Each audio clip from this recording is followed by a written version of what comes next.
జగిత్యాల జిల్లా కోరుట్ల మాదాపూర్లో ఆ రోజు ఏం జరిగింది?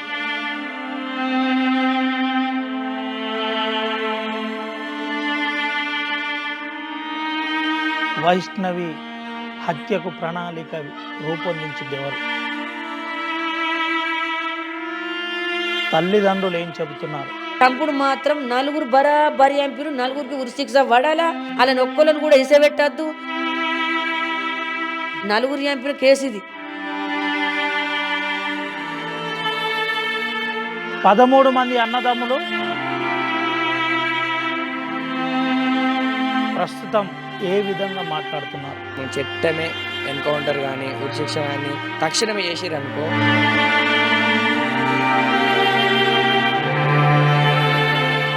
ఆ ఇల్లు వైష్ణవి కోసం ఎలా తల్లడిల్లుతుంది?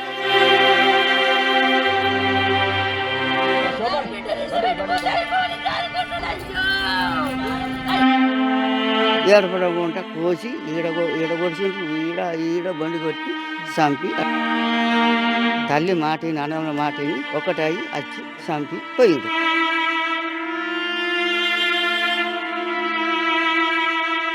వైష్ణవి అంశం ఇప్పుడు ఏ విధంగా ఉంది? ఆర్టీవీ వాస్తవికాలు చూపెట్టే ప్రయత్నం చేస్తుంది. ఆర్టీవీ గ్రౌండ్ రిపోర్ట్లో అసలు ఏం జరిగింది చూపెట్టే ప్రయత్నం చేద్దాం.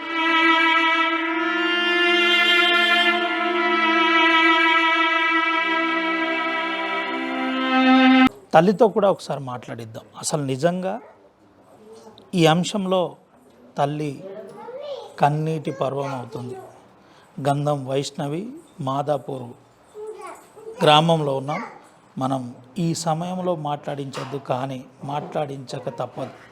ఎందుకంటే ఇలాంటి చీడ పురుగులు సమాజంలో ఉండకూడదని కుటుంబ సభ్యులతో పాటు 13 మంది అన్నలు కూడా చెబుతున్న పరిస్థితి. మా వైష్ణవి మా మధ్యలో లేదు, కానీ వైష్ణవి జ్ఞాపకాలు మాతో ఉన్నాయని చెబుతున్నారు. ఒకసారి ఈ కన్నీటి పర్వం అవుతున్న తల్లితో మాట్లాడిద్దాం. ఈ సమయంలో మాట్లాడించద్దు, కానీ ప్రయత్నం చేద్దాం. అమ్మ, ఏందమ్మా, ఏం జరిగింది? ఎప్పుడు మీతో చివరిగా మాట్లాడింది తల్లి? సోమవారం పొద్దుకి మాట్లాడింది. ఆ అన్న కూర్చున్నాం, ఇదే వారం 8 రోజులు అవుతుంది. బయటనే కూర్చున్నాం. నా బిడ్డ నా కాళ్ళ మీద అన్నది అరిగడు కుర్చేసుకొని కూర్చున్నాడు. కొంచెంసేపు దాకా నా కోడలతో మాట్లాడింది, నాతో మాట్లాడింది. వాడు బిత్తిరి చూస్తుండు. ఎందుకు కూర్చున్నావయ్యా, కడుపులు ఏమన్నా ఉంటే చెప్పు, మరి పిల్ల గురించి నీకేమన్నా ఉంటే నువ్వు వెళ్ళిపో, నీకేమన్నా బాధ అనిపిస్తే వెళ్ళిపో, నీకు నచ్చకపోతే వెళ్ళిపో. కానీ పాప నువ్వు ఎవరికి నువ్వు మందు తాగినవు, నీ పానం పోయేది మేము కాపాడినాం, ఏమన్నా ఉంటే చెప్పు, కానీ ఎసుంటి లెక్కలు చేయకు అని అంటే, అత్తమ్మ మీరంటే నాకు చాలా ఇష్టం, గట్లెందుకు అనుకుంటావు అని అన్నాడు. మంచిగానే ఉన్నాడు. ఇక నైట్ మంచిగానే ఉన్నాడు. పండుగపోరు అన్నాం, వాళ్ళు అన్నారు, మేము అన్నాం. నైట్ మంచి 12 గంటలు వేసిపోయిండట వాళ్ళ ఇంటికి. 12 గంటలు వేసిపోయి అరిగాని తల్లి, అశోక్ గాడు, ఆనంద్ గాడు నలుగురు ఒక్క రూమ్లో కూర్చున్నారట. నలుగురు ఒక రూమ్లో కూర్చొని ఏ లెక్కలల్లో ఎంపాలా, ఏ తర్వేలో ఎంపితే కేసు బయటకు రాదు. అరే మేము అత్తం, నువ్వు కావాలుండు, నీ అత్త మామ పన్నరా లేదా, మనం నలుగురు పోయి చంపుదాం దాన్ని. అది చంపేస్తేనే మనకు మేనత్త పిల్ల ఉన్నది. అక్కడ 20 లక్షలు 30 లక్షలు పోస్తారు. ఎంత డబ్బు అంటే అంత డబ్బు ఇస్తున్నారు. 50 లక్షల ఆస్తి వస్తుంది, 2 ఎకరాల పొలం వస్తుంది, 4 ఎకరాల పొలం వస్తుంది. ఉన్నోళ్ళని చేసుకుంటే బత్తం, లేని వాళ్ళని చేసుకుంటే ఏం బత్తంరా. ఆయన ఇంత అక్కడ ఫిక్స్ అయింది. ఫస్టే ఫిక్స్ అయింది. కట్ట చేసుకొని పోతే అయిపోవు. నీ బిడ్డ కావాలంటే వీడియోలలో మొత్తం మా వాళ్ళందరికి బతులాడితే నేను ఇయ్యన్న. వాళ్ళ తల్లిదండ్రులు వచ్చి మాట్లాడిరు, మా ఇంటికి వచ్చి మాట్లాడినా నా పిల్లని అన్న. అప్పటికి 3 నెలలు అయింది. అందరికి ఫోన్ చేసి తల్లికి, అమ్మ పోదందయ్య, పాప కావాలా, పోదందా అంటే అది దొంగ ఈడు మంచిది కాదు అద్దునంటే మందు తాగి ఆయన హాస్పిటల్ పడ్డాడు. 8 రోజులు ఉన్నాడు. 8 రోజుల తర్వాత మళ్ళీ ఫోన్ చేసిండు మా ఫ్యామిలీ అందరికీ. ఇక మందు డబ్బా తెచ్చుకున్నా, చెట్లలో అవ్వకున్నా, చనిపోతున్నా, వయసమ్మ వల్ల నా పానం పోతుంది. ఈ జీవితానికి నేను నల్లగున్నా కర్రగున్నా మీ వయసమ్మ నాకు ఇత్తలేరా, నేను జాదకపోతున్నంటే నేను మొగోన్నే కాదు, నా కుటుంబం అని అందరు ఇసబెట్టేస్తున్నా, నా అన్నదమ్ములు, నా తల్లి, నీ బిడ్డను అద్దంటుర్రు, చేస్తా దాన్ని చంపుతా నన్ను చంపుతా అంటుర్రు. అంటే గసుంటి ఫ్యామిలీకి, దొంగ ఫ్యామిలీకి నేను ఇయ్యను. మా అన్న రవిడి 100 మంది ఉన్నారట రవిళ్ళానికి. వాళ్ళు ఎంతమందిని చంపిండ్రో వాళ్ళు ఇప్పుడు ఒక్కరు, నా బిడ్డను ఒక్కరిని చంపలేదు. సొంత తండ్రిని చంపుకురట వాళ్ళు. మొత్తం కొట్ల ఊరంతా చెప్తుంది. ఆ దొంగ లచ్చి అరిగని తల్లి తండ్రికి ఊరేసి ఇంట్లోనే వారేసి మొత్తుకున్నదట.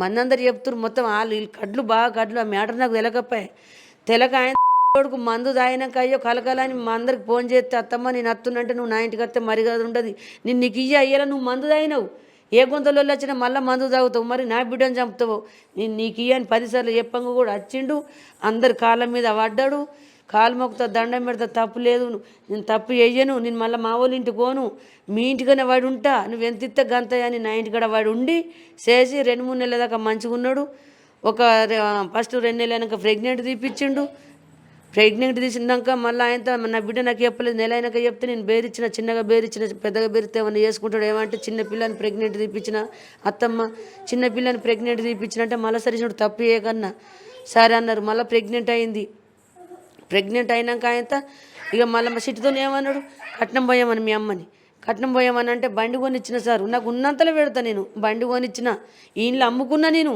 ఇప్పుడు ఇంట్లో లేను ఇప్పుడు పోతే 29 తారీఖు నేను వెళ్ళిపోతున్నా ఇంట్లో అమ్ముకున్నా అయితే పిల్లల బాకి బాగుంది వీళ్ళ బాకి ఉన్నది నా బిడ్డకి 7 రూపాయలు పోయేలా గడ గుడిసేసుకున్నాను నా భర్త వీళ్ళకైతే అప్ప చెప్తా అని నా పిల్లలకు కూడా పాప వాళ్ళకి సరి 2-3 లక్షలు అప్పేసిన 5 లక్షలు కాదు సరి 10 లక్షలు అప్పేసిన ఇంట్లో అమ్ముకున్న మొత్తం 50 లక్షల రూపాయలు అప్పి వేసుకొని ఇంట్లో అమ్ముకొని వాళ్ళకి 7 రూపాయలు పోయకుంటున్నా తాగు కొనిచ్చినాడు 12 లక్షల రూపాయలు పెట్టి తాగు కొనిచ్చిన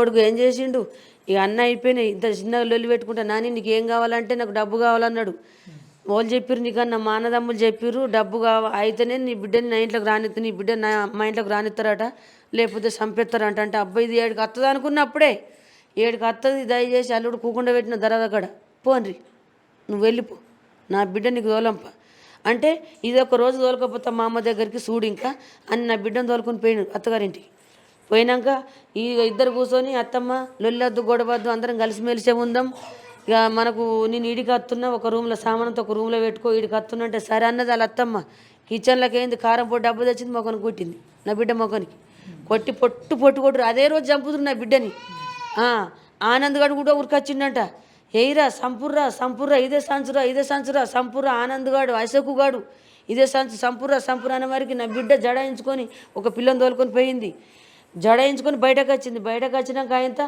అబ్బా నా మీద ఎడబడుతుందో అని అరిగాడు మొగానికి నీళ్ళు కొట్టి ఏకదం బండి ఎక్కించుకున్న చిన్న ఇంటికి నా మీద ఎడబడుతుందో ఇది కొంచెం మ్యాటర్ మందికి తెలిసేటట్టే ఉన్నది లోపల చంపితే మంచిగా ఉండు కానీ ఇప్పుడు ఒర్రింది పిల్ల మనందరు బయట కూరకొచ్చిరాడు తోలుకొని వచ్చిండు వచ్చిన కాళ్ళ మీదనే పడ్డాడు సార్ మా అమ్మ కొట్టింది సడన్గా కిచెన్లోకి పోయింది కారం పొడి కొట్టేదాకా నాకు తెలియలేదు అత్తమ్మ దండం పెడతా కాలు మోకుతా మళ్ళీ సార్ నేను బోనిగా మీ ఇంట్లోనే పడి ఉంటా తప్పైంది నన్ను క్షమించు నేను మీ యాసమ్మని ఇంటి గుండా పోయి కొట్టిపించినట్టు అయిపోయింది మళ్ళీ సార్ నేను బోనిగా ఈ ఇంట్లోనే ఉంటా కానీ కట్నం ఎన్నడు పోతామంటే ఒక 5-6 ఏళ్ళు 10 ఏళ్ళు లాగు ఇప్పుడు ఉన్నాయన్నీ బాగులు తీసి పెడితే కొంపనే అమ్ముకున్నా నాకేం దిక్కున్నది నా పిల్లలు వెళ్ళిపోయారు ఇంట్లోకి వెళ్ళి పని దొరకక పాట దొరకక వైజాగ్లో ఒక్కోడు హైదరాబాద్లో ఒక్కోడు కిరాయిలు కట్టుకోలేక చేస్తుర్రు ఇలా పోతే 100 రూపాయలు దొరుకుతున్నాయి లేకపోతే లేదు ఇక నేను అబ్బా నువ్వు ఏమో వేసేటట్టున్నావు నువ్వు దయచేసి వెళ్ళిపో నా బిడ్డని సేపెట్టి వెళ్ళిపో నువ్వు చంపడానికి తోలకపోయినావు నా బిడ్డని అంటే అత్తమ్మ మళ్ళీసారి పోతున్నంటే నువ్వు నన్ను నిలగొట్టి ఇంట్లోకి వెళ్ళి అని అన్నాడు సరే తీయని సప్పుడు అంటున్నా అది ఫోన్ చేసింది అవునే ముడుతున్నావా ఇయ్యల సాంచ తప్పిపోయింది నీ బిడ్డది 3 రోజుల వరకు నీ బిడ్డని వేసేస్తా 3 రోజుల సాంచ నీ బిడ్డ కన్నది నాకు ఫోన్ చేసింది వాళ్ళ అన్నదమ్ములు ఫోన్ చేసిర్రు 3 రోజులకే సాంచు చంపి పారేస్తా నేను రికార్డు పెట్టుకోలేను నాకు రికార్డు పెట్టుకుంటూ తెలియదు ఎక్కడ చదువుకోలేను నేను అయితే మళ్ళీ అదే రాత్రి నా బిడ్డకు ఫోన్ చేసి దొమ్మ జోగి నేను ఎక్కడ దానివే నేను ఎంపేస్తా రికార్డు మీకు అందరు విన్నారు కదా సార్ ఫోన్లలో ఆ రికార్డు నా బిడ్డ పెట్టుకుంది రికార్డు అమ్మకి ఇట్లా అంటుంది అన్నది నాకు భయం పడుతుంది అట్లనే భయం పడుతుంది మరి ఇట్లా మీ అమ్మకి ఇట్లా అంటుంది ఏంది చంపేస్తా అంటుంది మరి దయచేసి నీకు కావాలంటే వెళ్ళిపో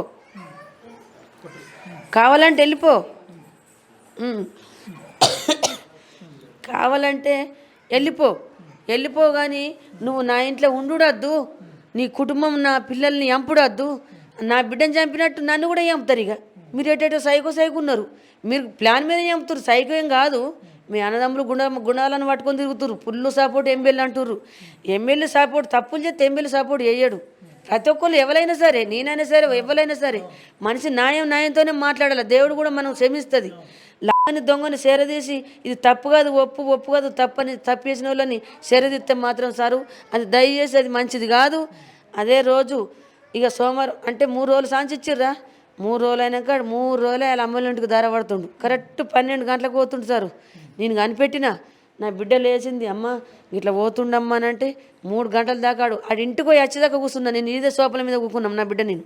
ఆడు 3 గంటలకు వచ్చిండు. అంటే ఎట్లా చంపాలా అని ప్లాన్ చేస్తారు. ఆ ప్లాన్ సంగతి నాకు అర్థం కాలే. అయితే ఎందుకైనావు నాని అంటే అమ్మ బాధపడుతుంది అని పోయినా, నేను పోతే నేను కలిసి పన్నులం అవుతుంది, మళ్ళీ నీ అప్పుడు మంది లేకపోతే అమ్మ ఎడుతుంది అని పోయినా. నా అమ్మతో నేను మాట్లాడుకోవద్దు అత్తమ్మ అంటే మాట్లాడుకున్నా. నేను అమ్మకు దూరం చేసేదని కాదు, నేను కూడా అమ్మనే కదా, కుటుంబంకు దూరం చెయ్య. మీరు ఇల్లు కట్టుకున్నాక కూడా మీ అమ్మని జాదుండ్రి. మీరు 3 అన్నదమ్ములు ఉన్నారు కదా, మనిషికి ఏడాది జాదుండ్రి. నీ దిక్క ఉంటే నువ్వే యాదుకో. అమ్మ గురించి తప్పుగా మాట్లాడాను, నాన్న గురించి తప్పుగా మాట్లాడాను అని అంటే అత్తమ్మ నీ అసంటే అత్తమ్మ నాకు దొరకది అని అన్నాడు. సరే అనుకుని సప్పుడు అంటున్నా.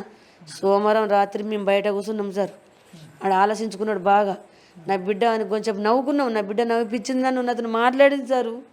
మాట్లాడింది, నవ్వింది, తులివింది. కొంచెం కూసున్నాం. 10 అవుతుంది, అమ్మ నిద్ర వస్తుంది, నేను పడుకుంటా అన్నది. సరే అమ్మ పడుకోపో అన్న. అది ఆ రూమ్లో అన్నా, నేను ఈ రూమ్లో అన్నా. పన్నాక ఆయనతో అక్కడ కరెక్ట్ 11 ఏంగను 12 ఏంగను మళ్ళీ కొట్లకు పోయిండు. కొట్లంతా తెలిసే, మొత్తం సీసీ కెమెరాలు అన్నీ పడ్డాయి. సీసీ కెమెరాలు మొత్తం పడ్డాయి. ఫుల్ కళ్ళు తాగిండు. ఇక ఏం చేసిండు, ఇక్కడ మామూలు సీసీ కెమెరాలు అరిగానికి తెలుసు. అబ్బా ఇట్లయితే నడది, ఇట్లా మనం ఎట్లా రావాలి, అన్నదమ్ములు సేమలకి రాన్రి, ఆ దారి తెలిసే. సేన్లు కూడా మనకి తెలిసే. నా బిడ్డ అన్నీ ఇప్పించింది. ఆయన అన్నదమ్ములకి చెప్పిండు. అన్నదమ్ములు ఏమన్నారంటే, అరే మనకు ఎంబీలు గుర్తు, మనకు రైడ్ సపోర్ట్ బాగున్నది. మన కుటుంబం అంతా వేనే కానీ మనకు సపోర్ట్ ఉన్నోళ్ళు మనం మాత్రం 3 రోజులలో ఇడిపించుకొస్తారు. నేను మొదటిదాకా కేసు ఓనియను, పెద్ద కేసు వేయనియను. రైడోళ్ళు మనకు సోపతున్నారు, పెద్ద అల్లలో తిరిగినాం, వాళ్ళంతా నాకు సపోర్ట్ ఉంటారు. మన 4 అన్నంగా వీజిగా పట్టుకొస్తారు. నువ్వేం టెన్షన్ పెట్టుకోకరా. తమ్మునికి పుల్లు బలం ఇచ్చిండు. 4 ఇంటికి వచ్చారు, నా బిడ్డని చంపేసి పేరు సారు. 4 మీరు అనుకుంటే ఈ 4 వచ్చిరని అబద్ధం అంటున్నాను అనుకోకుర్రి. కన్ఫంగా ఇల్లు 4 చంపిరు. ఈ రిపోర్ట్లో కూడా వెళ్తుంది. ఈ రిపోర్ట్లు కూడా తాయమాయి చేస్తే కూడా మంచిగా ఉండదు. రిపోర్ట్ కూడా తాయమాయి చేస్తారట. రూపాయలు లంచాలు కడితే కూడా తాయమాయి చేసే మనుషులు ఉన్నారట. నాకు చాలామంది అంటున్నారు, నేను ముఖం పట్టుకుని అనలేను కానీ రిపోర్ట్లు బాగా వాళ్ళందరూ ఎల్లంగా కూడా వాళ్ళందరూ పెట్టకుండా ఒక్కోలే పెట్టి తాయమయ్యేస్తారంట. అసంటి రిపోర్ట్లు వాడితే మాత్రం, అసంటి తప్పులు చేస్తే మాత్రం వాళ్ళకు కూడా ఫ్యామిలీ ఉన్నది. నా బిడ్డకు న్యాయం చేయాలని కోరుకుంటున్నా. నా చేతికి అంటారు కదా, చట్టం అంటారు కదా, అదే చట్టం ఊరి శిక్ష చేయాలని 4కి నేను కోరుకునేది ఇది ఒకటే. ప్లాన్తోనే నా బిడ్డని ఆగిరి రూపంలో కాళ్ళు మొక్కిందట. సంపకు వెళ్ళిపోండ్రి, మా అమ్మ నన్ను బతికించుకుంటుంది, నేను అమ్మ లేని బతకలేను, అమ్మ నేను లేని బతకలేదు, నేను యూట్యూబర్ని, నన్ను కలకలు చేయకు, అరే నువ్వు వెళ్ళిపోవాలి, నన్ను చంపకు, కొన ఊపిరి ఉన్నది, నా అమ్మకు బతికించుకుంటుంది అంటే చంపితే పూర్తిగా చంపుతా, గుచ్చి చంపుతా. నీ నోట్లే కానీ అమ్మ నా పిలిపి వెళ్ళొద్దు, నీ ఫ్యామిలీ పెద్దగా ఉంది, నీ అన్నదమ్ములు బాగున్నారు, నువ్వు చంపుతావంటే నా మ్యాటర్ అంతా చెప్తావు నువ్వు. నాకు చంపి 4కి తలుపులు కొట్టినా సార్ 4 గంటలకు లేచి నేను తలుపులు కొట్టాక కూడా తలుపులు తీయలేడు. సిట్టమ్మ అని అంటే నా సిట్టమ్మ నోరు లేదు. అరిగడు ఏమంటాడు గుర్తేనా, సిట్టి ఊక జాంతరం ఆడకు పండుకో సిట్టి అని కిలికిలి నవ్విండు. ఉండి సిట్టి అని వారికి అయ్యో ఇది జాంతరే ఉన్నట్టుందని నేను అనుకున్నా. కానీ సంపుడు మాత్రం 4 బరాబరి చంపిరు. 4కి ఉరి శిక్ష పడాలా. వాళ్ళని ఒక్కళ్ళని కూడా ఇసబెట్టద్దు. అయ్యా ఒక్కడే చంపిండని కేసు ఒక్కరి మీదకి నెట్టద్దు. 4 చంపిన కేసు ఇది. ఈడేం చేసిండంటే, అరే నువ్వు 3 వెళ్ళిపోతాం, నువ్వు ఒక్కొని ఉంటే నీ ఒక్కరి మీద పడుతుంది, 4 దొరికినామా మళ్ళీ 4 మీద పడుతుంది కేసు అని చంపినరు. నా బిడ్డని సంపుడు 4 చంపిరు. వాళ్ళు వెళ్ళిపోయినరు. ఈయన ఒక్కరిని ఇంట్లో పోకుండా పెట్టిపోయారు. ఆ కేసు ఈడొక్కరి మీద వేసుకుంటుండు. 4 మీద వేస్తే మనం వెళ్ళాం కదా, రూపాయలు జరిపోవు కదా. మళ్ళీ పెద్ద కేసులు పడతాయి. ఎవరు ఇడిపోయాలి 4 అంటే అని 4 ఎంపీలు బరాబరి గట్టిగా సేరిగా తీసుకొని మీరు ప్రతి ఒక్కరికి చెప్తున్నా. ఇప్పుడు గిన్నె 8 రోజులు అవుతుంది. 8 రోజులు అవుతుంది. రేవంత్ రెడ్డి సార్ కూడా ఈ వీడియోలో పోతుంది ముఖ్యమంత్రి గారికి. ఈ వీడియో పోవాలా, ఆయన ఎత్తలేడు మా ఇంటికి, ఇక్కడ రాడా. మేము అందరికీ సపోర్ట్ మేము ఉంటున్నాం కదా, అందరికి సపోర్ట్ ఉంటేనే కదా ఎంపీలు అవుతారు. ఈ సపోర్ట్ అంతా అందరికి ఉంటుంది కదా. అందరు న్యాయం కరెక్ట్ మాట్లాడాలి. ఎంపీలు సార్కు దండం, కవితమ్మకు దండం, కేటీఆర్కు దండం. అది ఇంకా అమ్మ ఉన్నది, ఆమె పేరు ఉండే సీతక్కకు నమస్కారం, పవన్ కళ్యాణ్కు నమస్కారం, మెట్పే ఎంపీలు గారికి నమస్కారం, అది నిజం ఇప్పుడు జగిత్యాల ఎంపీలకి నమస్కారం. ప్రతి ఒక్కరికి మొక్కుతున్నా. నాకు ఏ న్యాయం జరుగుతలేదు, న్యాయం జరగాలని కోరుకుంటున్నా. ఎస్పీలకు, డిఎస్పీలకు, పోలీసు వాళ్ళకు అందరు కోరుకుంటున్నా. ఈ పంచాయతీ పెద్ద ఇది, ఎందుకంటే మర్డర్ కేసు పెద్దది కాబట్టి నా బిడ్డకు అన్యాయం చేసిరు కాబట్టి రాష్ట్రం అంతా చేతులెత్తి మొక్కుంటున్నా. నా బిడ్డకు అందరు పానే ఉన్నారు. ఈ అమ్మకు పాన ఉన్నంత రాష్ట్రం మీద ఎవరికి లేరు. అంత రాష్ట్రం మెచ్చింది నా బిడ్డని. వీళ్ళకి ఏమైంది అయ్యా, నా బిడ్డను చిన్న పిల్ల అయ్యా, తప్పు ఎత్తన అతను చెప్పనుంటివి. చిన్న పిల్లలు 56 ఏళ్ళు వయసు వచ్చిన వాళ్ళు ఎంపిపోయారు. నాకు న్యాయం చేయాలా, వాళ్ళందరూ నా ఇంటికి రావాలా, ఈ కేసు బాగా డేంజర్గా నడాలి, వాళ్ళకి ఉరి శిక్ష వేయాలని కోరుకుంటున్నా. వేయకపోతే మాత్రం నాకు అన్యాయం చేసినట్టే, మీకు న్యాయం రానట్టే. వాళ్ళ కుటుంబం నలుగురిని చంపాలా, ఒక్కరు కూడా ఉరి శిక్ష తక్కువ వేయొద్దు, ఒక్కరికి వేయొద్దు, నలుగురికి వేయాలా, నలుగురిని చంపాలా. ఈ రాష్ట్రం అంతా 2 రాష్ట్రాలకు పోతుంది. భూమి పుట్టిన కాడికి పోయింది నా బిడ్డ, వాళ్ళంతా ఏడుతుర్రు. వీళ్ళందరికీ న్యాయం చేసేటోళ్ళు కొంచెం అన్న ఉండాలి కదా. నా న్యాయం ఏది, నేను ఎట్లా బతకాలా? ఈ అమ్మ పెద్ద లెవెల్ ఈమెది. ఈమె వల్లనే నేను బతున్నా. నా మౌని కూడా కళ్ళు పెట్టిస్తున్నది. ఇప్పుడు ఎవరు సాయం చేయాలా?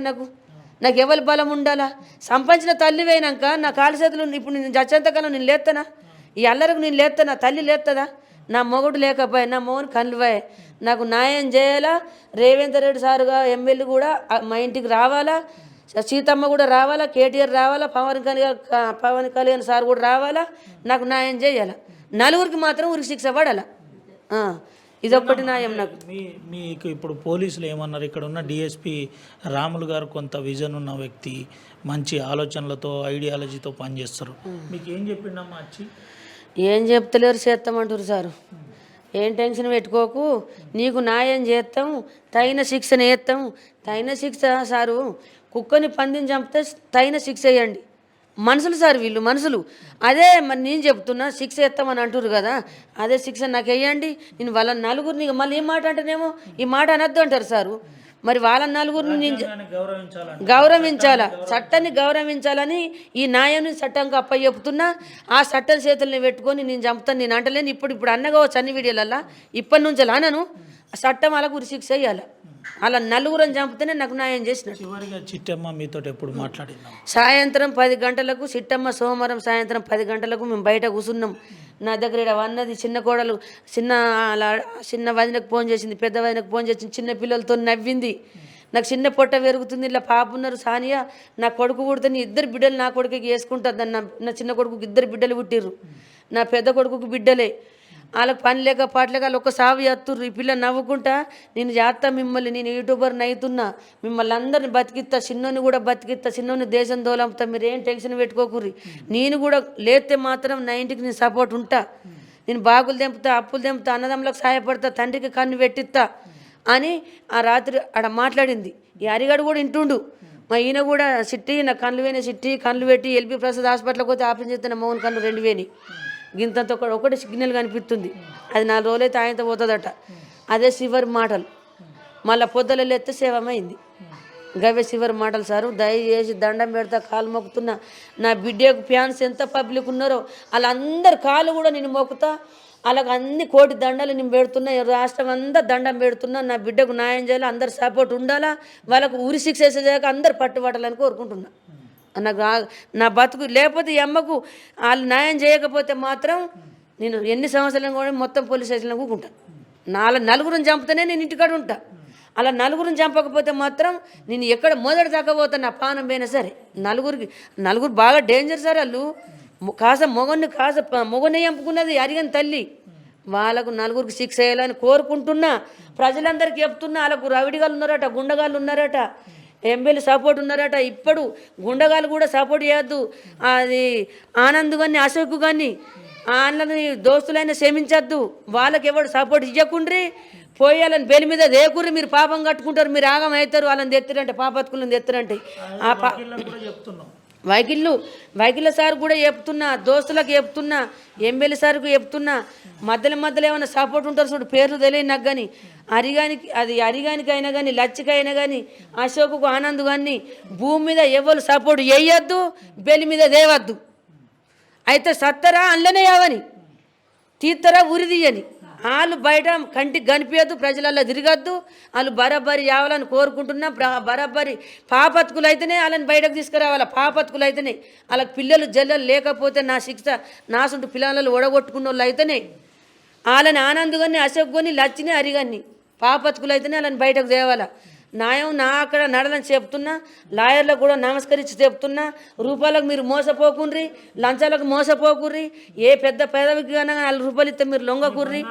బ్యాంకులో పెట్టినవాట అమ్మా, ఏం లేకుండా అమ్మేసినవాట. ఏందమ్మా ఏంది మొత్తం బంగారం అంతా నాశనం చేసుకున్నా, అమ్ముకున్నా. ఇండ్లు 29 తారీఖున రా అని ఇంట్లోకి వెళ్ళిపోతున్నానా, దొంగ అవతలు ఆడుతున్నానా, దొంగ నాటం చేస్తున్నానా. ఇండ్లు అమ్మి మొత్తం నా పిల్లలకు బాగులు అప్పులు బాగా అయినాయి అని ఇండ్లు అమ్మినా కానీ ఇంకా 50 లక్షల బాగు ఉన్నది. ఆ బాగులు ఇప్పుడు ఇలా తీసిన బాగు 20 లక్షల దాకా పెట్టినా. మన అరిగానికి 4 లక్షల రూపాయలు హాస్పిటల్ పాలన పెట్టిన అని తక్కువ పెట్టినా సార్. తాపకు 10, 20, తాపకు 10 ఖర్చులు మొత్తం నేను వేసినాడు. 100 రూపాయలు పని చేయలేడు. ఆడింట్లో ఉంటే నేను పూలు పెట్టి సాధిన. ఆ బాగులు ఇప్పుడు మనం 10, 20 లక్షలు తీస్తాం, ఆఖరికి లెక్క గింత అవుతుంది. తీసినప్పుడు లెక్క దొరుకుతుందా?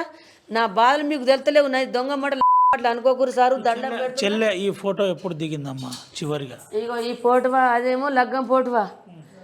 ఇక ఇదేమో అదేమో ఫంక్షన్ అయినాడు దిగింది. ఫంక్షన్ అయినాడు దిగింది. ఫోన్లో ఇల్లు మొత్తం ఇల్లుని ఫోన్లో అలగిలే తీసి కట్టించారు సారు. దండం పెడుతున్నా, కాలు మోకుతున్నా. నా బిడ్డ లేకపోతే నేను చచ్చిపోతున్నాను. నాకు శ్వాస వెళ్తలేదు. నా కాలు చేతులు వాడిపోతున్నాయి. అది లేని నా బతుకు లేదు. నా ఇల్లు అమ్ముడు వేయింది. నా బిడ్డను బతికేలా, నాకు న్యాయం చేయాలా. వాళ్ళకు ఉరి శిక్ష ఎత్తనే నేను సైలెంట్ ఉంటా. ఏ ప్రజలు కూడా భూమి మీద ఎవ్వరు ఎంత సపోర్ట్ పాన దోస్తులు కూడా అశోక్ కానీ, హరిగాని, ఆనంద్ కానీ అలాని ఎవ్వరు ఇడిపియద్దు. ఎవ్వరు ఎంత పెద్దోళ్ళు కూడా, ఎంబిల్ సార్ కూడా మొత్తం వీళ్ళందరూ మాట్లాడితే ఇలా ఉరి శిక్ష పడదా? ఒక్క ఫోన్ మీద పడుతుంది. ఇసుంటి ఇసపురుగులు ఎందుకు సార్? ఇసుంటి ఇసపురుగులు ఎందుకు? వాళ్ళు ఎత్తనే ఈ దినంలా రేపు ఇంకా వేరేటోళ్ళు యావరు. వీళ్ళని చంపితే మళ్ళీ నా అసుంటి తల్లి బిడ్డల్ని చంపరు. అందుకు వీళ్ళని చంపాలని కోరుకుంటున్నా. ఇగో రాష్ట్రం అంతా మొక్కుతున్నా. నా బిడ్డకు న్యాయం చేయాలని మొక్కుతున్నా. ముఖ్యమంత్రికి మొక్కుతున్నా. వాళ్ళందరూ వచ్చి నాకు సాయం చేయాలి. ఇది పరిస్థితి. నా బిడ్డకు న్యాయం చేయాలి. నా చిట్టి అలియాజ్ వైష్ణవి మనం చూపెట్టచ్చు. పరిస్థితి చాలా బాధాకరమైన అంశం. ఫోటో మీద విలపిస్తున్న దృశ్యం ఆర్టీవీ చూపెడుతుంది. తల్లి కన్నీటి పర్వమవుతున్న యథార్థ గాథను ఆర్టీవీ చూపెడుతుంది. అయితే ఈ బాధ ఎవరికి రావద్దు. ముఖ్యంగా కన్న తల్లిదండ్రులకు అత్యంత బాధాకరమైన అంశం ఇదే. ఆ బాధ ఏంటంటే బిడ్డ చనిపోవడం. కొడుకును ఒకవేళ చనిపోతే తండ్రి భుజాల మీద మోయడమే అత్యంత బాధాకరమైన అంశమని పెద్దలు చెబుతుంటారు. అదే అంశాన్ని తల్లి కన్నీటి పర్వమవుతుంది. అమ్మ ఏంటమ్మా అంటే ఇంత దారుణానికి ఒడిగట్టిన టైంలో 3 నెలల ముందు ఎప్పుడన్నా ఇటువంటి గొడవలు జరిగిందా? మా ఇంట్లో గొడవలు కాదు, వాళ్ళ ఇంట్లో గొడవలే. ఇసబెట్టు కట్నాలు తెస్తుందిరా, కట్నం తెస్తుందిరా. మేనమడదలు మాట్లాడినరా, నీకు మేనమడదలు, నాకు మేనగోడలు, మన కుటుంబం పిల్ల చేసుకుంటే మనం పేరు కలుతాం. ఇసబెట్టు అని అంటే ఈడు నమ్ముంగడు ఏమని నటించిండు. అత్తమ్మ నువ్వు ఎంత ఇత్త గంత అత్తమ్మ, అందమైన పిల్ల దొరికింది, నాకు గంతయ్యాలు. నా మొఖానికి నీ బిడ్డని ఇచ్చేదే కాదు, అందమైన పిల్ల నువ్వు ఇచ్చినావు, నాకు గంతయ్యాలన్నాడు. మళ్ళీ నా బిడ్డ దగ్గరకు ఏమో మీ అమ్మని కట్నం పోయామను, నాకు పొలాలు ఇస్తారంట అంటే మా చిట్టి కూడా మరి పో అరే నువ్వో అద్దు నిన్ను నన్ను ఇసబెట్టిపోరి, నేను ఇటు చేసుకుని బత్తా. నా అమ్మని నన్ను అయితే కలకలు చేయకు, నాకు రూపాయి పోయకు. నువ్వు ఎట్లా వచ్చినావు అట్లా వెళ్ళిపో కానీ ఊకి రద్దు పెట్టకని నా బిడ్డ కొర్రుడు పడది. అది ఎక్క ఎవరితో వర్రది, ఎవరితో స్నేహం చేయది, వీటి బుద్ధి అందరు నవ్విపిస్తుంది, సంబరంగా వస్తుంది. నాసొంటి బిడ్డను చంపిండు. ఇసుంటి గతి వాళ్ళకు రావాలా, కాలు మోకుతా, దండం పెడతా. యూట్యూబర్లు అందరికీ నా బిడ్డ వీడియోలు చూసి అందరికీ అలా కాలు నన్ను ఎత్తలో పోసుకుంటా. నా బిడ్డకు న్యాయం చేయాలి, వాళ్ళకి ఉరి శిక్ష చేయాలి. వాళ్ళని ఒక్కళ్ళని కూడా వదలొద్దు. ఈ వీడియో కాదు ఎన్ని సంవత్సరాలు రారు మీరు, నేను ఇంకా 10 సంవత్సరాలు వచ్చినా కానీ వాళ్ళు బయటకు వచ్చేదాకా ఇదే మాట మాట్లాడతా. ఏ శిక్ష ఎత్తారో వాళ్ళ పానం పోయి శిక్ష ఎత్తనే నేను సప్పుడు అంటుంటా. చిన్న శిక్షలు ఎత్తే మాత్రం ఊకోను సార్. నేను చిన్న సీటింగ్ కేసు, చిన్న శిక్షలు ఎత్తే మాత్రం నేను ఊకోను. నాకు చెప్తలేరు, ఇప్పుడు రిపోర్ట్లు చెప్తలేరు. ఏ కేసు రాసినామో ఎంత పెద్ద కేసులో కూడా నాకు చెప్తలేరు. వాళ్ళు లోపల చట్టం వాళ్ళకు నేను చెప్పినా కాబట్టి వాళ్ళకు దారుణమైన శిక్ష వేయాలని నేను కోరుకుంటున్నా. ఇది పరిస్థితి. ఈ ప్రాంతంలో ఉన్న డిఎస్పి రాములు గారు ఈ అంశంలో మీరు క్లారిటీగా ఉన్నారని మేము అనుకుంటున్నాం. అయితే ఒక విజన్ ఉన్న అంశాల్లో మీరు మంచి ప్రత్యేకమైన స్థానం ఉంది అని బయట ప్రచారం కూడా ఉంది. అయితే అంబేద్కర్ ఐడియాలజిస్ట్గా ఉన్న మీరు ఇలాంటి అంశాల్లో చాలా క్రియాశీలకంగా వ్యవహరిస్తారని ఆర్టీవీ ఆశిస్తుంది. ప్రధానంగా మరో ప్రధానమైన అంశం ఏంటంటే ఈ అంశంలో కొంత ఎవిడెన్స్ అంశంలో కొంత ఇబ్బంది అయ్యే అవకాశం ఉంది. ఎందుకంటే రాత్రిపూట ఎవరు విట్నెస్లను ఎవరిని చూపెట్టాలి, ఎట్లా చూపెట్టాలి, ఏంటి అనే కోణంలో కొంత ఇబ్బంది అయినప్పటికీ మీ అనుభవాన్ని భారత రాజ్యాంగానికి అనుగుణంగా, ఇండియన్ పీనల్ కోడ్కి అనుగుణంగా, ఇప్పుడున్న కొత్త బిఎన్ఎస్ యాక్ట్కి అనుగుణంగా మీరు వ్యవహరిస్తారని ఆశిస్తున్నాం. అయితే ఒక తల్లి కన్నీటి ఎదను ఆర్టీవీ చూపెడుతుంది. ఆర్టీవీ నిజమే చెబుతుంది, ఉన్న విషయాలనే చూపెట్టే ప్రయత్నం చేస్తుంది. కొంత అక్కడక్కడ తప్పుడు ప్రచారాలను కూడా నమ్మద్దని కుటుంబ సభ్యులు చెబుతున్నారు.